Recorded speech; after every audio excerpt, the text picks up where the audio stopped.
നാവിൽ രുചി തോന്നാത്ത ഭക്ഷണങ്ങൾ ഒഴിവാക്കുന്ന പോലെ തന്നെ മനസ്സിന് മുറിവേൽപ്പിക്കുന്ന മനുഷ്യരെയും ഒഴിവാക്കാൻ പഠിക്കുക.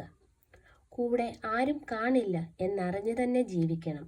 അപ്പോൾ ആരൊഴിവാക്കിയാലും വലിയ വേദനയൊന്നും ഇല്ലാതെ നമുക്ക് ജീവിക്കാൻ സാധിക്കും. ജീവിതത്തിൽ നമ്മളെ വേണ്ടാത്തവരെ നമുക്കും വേണ്ടെന്ന് മനസ്സിൽ ഉറപ്പിക്കുക. എല്ലാ മനുഷ്യരുടെയും പ്രിയപ്പെട്ടവരായി തുടരാനൊന്നും ആർക്കും സാധിക്കില്ല എന്നത് ജീവിതത്തിൻ്റെ അടിസ്ഥാന സത്യമാണ്. നമുക്കിഷ്ടമുള്ളതൊക്കെയും മറ്റാരും നോക്കാതെ, മറ്റൊന്നും നോക്കാതെ ചെയ്യാനും ആസ്വദിക്കാനും കഴിയുന്നുണ്ടെങ്കിൽ അതുമാത്രമാണ് നമ്മുടെ സ്വാതന്ത്ര്യം.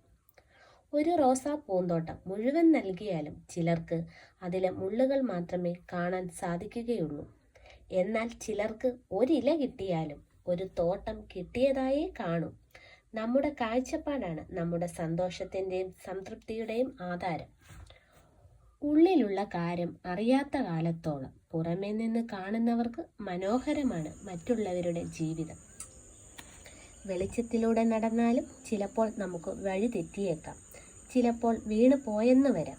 ഓരോ വഴിതെറ്റലിലും ഓരോ വീഴ്ചയിലും നമ്മൾ കൂടുതൽ വിവേകിയും ബുദ്ധിശാലികളും തിരിച്ചറിവുള്ളവരുമാകുന്നു.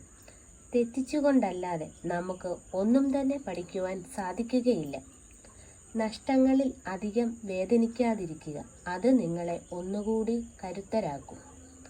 കാറ്റിനനുസരിച്ച് ദിശ മാറി സഞ്ചരിക്കേണ്ടി വരുന്ന പരിമിതികളുടെ പായ്ക്കപ്പലാണ് നമ്മുടെയൊക്കെ ജീവിതം. ജീവിതത്തിൻ്റെ മുന്നിൽ അടിപതറാതെ മുന്നോട്ട് പോകുന്നവർക്ക് മുന്നിലെ തടസ്സങ്ങൾ വെറും വിരുന്നുകാർ മാത്രമാണ്. Thank you.